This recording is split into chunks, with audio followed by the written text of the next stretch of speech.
Hi bro. Merry Christmas 2024లో శ్రీరామ్ రాఘవన్ దర్శకత్వం వహించిన హిందీ తమిళ్ ద్విభాష మిస్టరీ థ్రిల్లర్ చిత్రం. 1980లలో బొంబాయిలో ఆల్బర్ట్ ఆరోగ్యసామి 7 సంవత్సరాల తర్వాత క్రిస్మస్ ఈవ్ నాడు ఇంటికి తిరిగి వస్తాడు. తరువాత అతను ఒక రెస్టారెంట్కి వెళ్తాడు. అక్కడ అతను తన డేట్ నుండి పారిపోతున్నట్లు కనిపించే వ్యక్తిని ఎదుర్కొంటాడు. తరువాత ఆల్బర్ట్ ఆ వ్యక్తి డేటింగ్ చేసే అమ్మాయి మారియాను కలుసుకొని పరిస్థితి గురించి ఆమెకు తెలియజేస్తాడు. మారియా తన మూగ కుమార్తె అన్నీతో ఉంటుంది. ఆ వ్యక్తి పారిపోవడానికి ఆమె కారణమని తెలుస్తోంది. ఆల్బర్ట్ తనను తాను అన్నీని శాంతాగా పరిచయం చేసుకుంటాడు మరియు ఆమెకు క్రిస్మస్ బహుమతిని ఇస్తాడు. వారు కలిసి కొంత సమయం గడుపుతారు మరియు మారియా తన ఇంట్లో క్రిస్మస్ జరుపుకుందామని ఆల్బర్ట్ను ఆహ్వానిస్తుంది. దానికి అతను అంగీకరిస్తాడు. మరియా ఇంట్లో ఆమె అన్నీని పడుకోబెట్టి ఆల్బర్ట్తో గడుపుతోంది. వారు కలిసి నృత్యం చేస్తారు మరియు కొంత వైన్ పంచుకుంటారు. ఆల్బర్ట్ తన ఇంట్లో క్రిస్మస్ చెట్టు కింద ఒక బహుమతిని వదిలి వేస్తాడు. మారియా ఆల్బర్ట్ను మరింత సరదాగా సెలబ్రేట్ చేసుకోవడానికి బయటకు వెళ్దామని అంటోంది. తరువాత వారు నగరాన్ని అన్వేషించి ఆల్బర్ట్ ఇంటికి కూడా వెళ్ళి వారి మధ్య బంధాన్ని ఏర్పరచుకుంటారు. కొన్ని గంటలు తర్వాత మరియా మరియు ఆల్బర్ట్ ఆమె ఇంటికి తిరిగి వస్తారు. అక్కడ ఇంటిలో నేలపై ఒక మృతదేహాన్ని పడి ఉండటం చూస్తారు. మరియా మృతదేహాన్ని తన భర్త జెరోమ్గా గుర్తిస్తోంది. మృతదేహం తలపై కాల్చినట్లు తెలుస్తోంది. ఇంకా చేతిలో తుపాకీ కూడా ఉంటుంది. అతని ప్రక్కనే సూసైడ్ నోట్ లభ్యమవుతుంది. మారియా పోలీసులను పిలవడానికి ప్రయత్నిస్తోంది, కానీ ఆల్బర్ట్ ఆమెను అడ్డుకుంటాడు. హత్యా నేరం క్రింద 7 ఏళ్లు జైలు శిక్ష అనుభవించిన తర్వాత ఆ రోజే తాను జైలు నుంచి విడుదలయ్యానని అతను చెప్తాడు. అతను మరియు మారియా జెరోమ్ను చంపడానికి కుట్ర పన్నారని, పోలీసులు అనుమానించే అవకాశం ఉందని, అతని ఉనికి పరిస్థితిని మరింత దిగజార్చుతుందని అతను హెచ్చరిస్తాడు. ఆల్బర్ట్ అక్కడి నుంచి వెళ్ళిపోతాడు. పరిస్థితిని ఒంటరిగా నిర్వహించమని మారియాకు చెప్తాడు. బయలుదేరే ముందు అతను తన ఉనికికి సంబంధించిన సాక్ష్యాలను చెరిపివేయడానికి చెట్టు కింద ఉంచిన బహుమతిని తిరిగి పొందడానికి ప్రయత్నిస్తాడు, కానీ అతను దానిని కనుగోలేకపోతాడు. ఆల్బర్ట్ వెంటనే తన ఇంటికి వెళ్ళడు. బదులుగా అతను సమీపంలోని టీ స్టాల్ వద్ద ఆగుతాడు. తన ఇంటి వద్ద పోలీసుల కోసం వేచి ఉండాల్సిన మారియా ఎక్కడికో పరిగెత్తడం చూసి ఆశ్చర్యపోతాడు. మారియా ప్రార్థన చేస్తున్న చర్చికి అతను ఆమెను వెంబడిస్తాడు.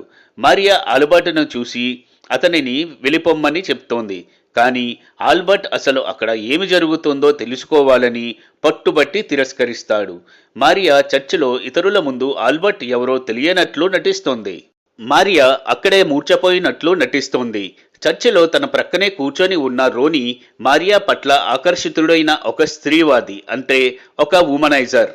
మారియా అతనిని సహాయం అందించమని ప్రేరేపిస్తోంది. ఆమెకు సహాయం చేయడం ద్వారా ఆమెతో అక్రమ సంబంధం పెట్టుకోవాలని అనుకుంటాడు రోనీ. ఇప్పటికీ సత్యాన్ని వెలికి తీయాలని నిశ్చయించుకున్న ఆల్బర్ట్ కూడా సహాయం అందజేస్తాడు. రోనీ మరియు ఆల్బర్ట్ కలిసి మారియాను తిరిగి ఆమె ఇంటికి తీసుకొని వెళ్తారు. అక్కడ జెరోమ్ మృతదేహం మరియు నేరానికి సంబంధించిన అన్ని ఆధారాలు అదృశ్యమవుతాయి. అది చూసి ఆల్బర్ట్ ఆశ్చర్యపోతాడు. ఇప్పుడు ఇల్లు పూర్తిగా మామూలుగా కనిపిస్తోంది. రోనీ ఉద్దేశపూర్వకంగా తన వాలెట్ను మారియా సోఫాపై వదిలివేస్తాడు. తర్వాత తిరిగి ఆమె ఇంటికి రావడానికి ఒక సాకును సృష్టించుకుంటాడు. రోనీ ఒంటరిగా సహాయం చేయడం ద్వారా మారియాతో సంబంధాన్ని ఏర్పరచుకోవాలని ఆశిస్తూ ఆల్బర్ట్ని ఈ పరిస్థితుల నుండి దూరంగా ఉండమని సూచిస్తాడు.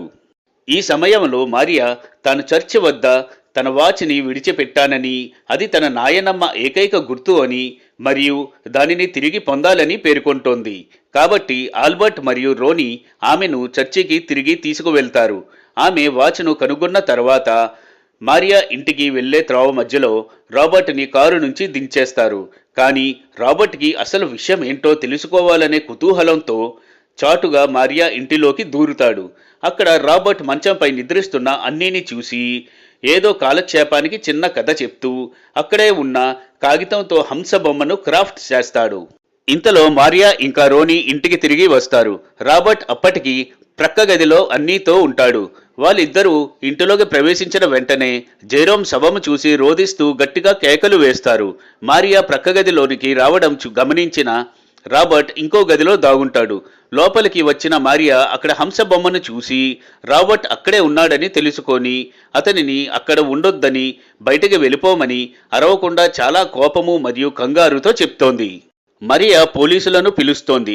ఆల్బర్ట్ కిటికీలో నుంచి తప్పించుకొని మెట్టులు దిగి వెళ్తుండగా పోలీసులను చూసి క్రింద ఉన్న ఇంటిని దాటుతున్నప్పుడు దాని తెరిచిన తలుపు నుండి లోపలికి ప్రవేశిస్తాడు. అయితే ఇక్కడ ఈ ఇంటి లోపల ఉన్న మృతదేహం మినహా ప్రతిదీ పైన ఉన్న మరియా ఇంటిని సరిగ్గా పోలి ఉండడం చూసి షాక్ అవుతాడు. ఆల్బర్ట్ తన బహుమతితో క్రిస్మస్ చెట్టును మరియు మంచం మీద రోనీ వ్యాలెట్ను కూడా కనుగొంటాడు. అతను ఆ వ్యాలెట్ని తీసుకొని తర్వాత దానిని రోనీకి తిరిగి ఇవ్వాలని ప్లాన్ చేస్తాడు. ఆల్బర్ట్ అసలు ఇప్పుడు ఇక్కడ ఏమి జరుగుతుందో మొత్తం గ్రహిస్తాడు. మరియా 2 ఇల్లులు ఒకేలాంటివి సృష్టించింది. ఒకటి పైన జెరోమ్ మృతదేహంతో మరియు దాని క్రింద ఇంకొకటి శుభ్రంగా ఉంది. మరియా మొదట అతిథులను శుభ్రమైన ఇంటికి ఆహ్వానిస్తోంది. అక్కడ ఏమీ అనుమానాస్పదంగా కనిపించదు. అప్పుడు ఆమె అతిథులను బయటకు తీసుకుని వెళ్ళి పైన ఉన్న ఇంటికి తిరిగి వస్తుంది. అక్కడ జెరోమ్ మృతదేహం ఉంటుంది. 2 ఇళ్ళు ఒకే అంతస్తులో ఉన్నందున అతిథులకు ఏమీ అర్థం అవదు మరియు వారు ఒకే ఇంట్లో ఉన్నారనే అనుకుంటారు. జెరోమ్ చనిపోయిన సమయంలో మరియా వారితో ఉన్నాదని అతిథి సాక్ష్యమివ్వడంతో ఇది మరియాకు సరైన అలిబీని సృష్టిస్తోంది. మరుసటి రోజు ఆల్బర్ట్ మరియాను సందర్శిస్తాడు. అతను తన ప్లాన్ మొత్తం తెలుసుకున్నానని, అది బయట పెడతానని ఆమెకు చెప్తాడు.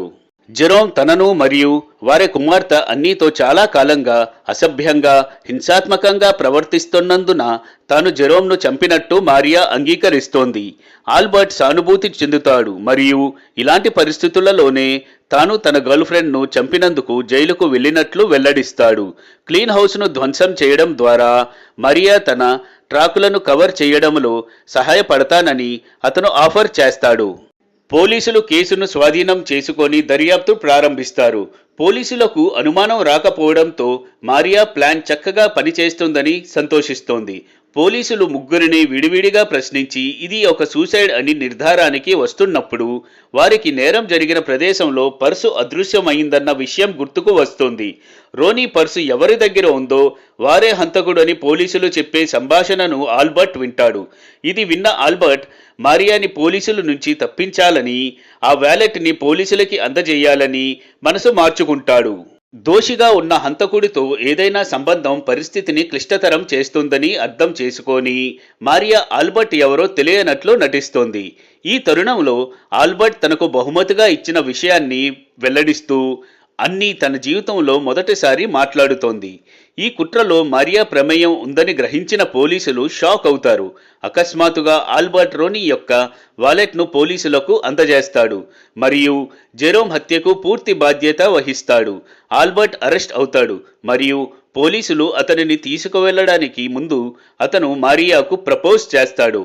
వీలైతే ఈ వీడియోని లైక్ చేయండి, సబ్స్క్రైబ్ చేయండి, ఇంకా షేర్ చేయండి బ్రో.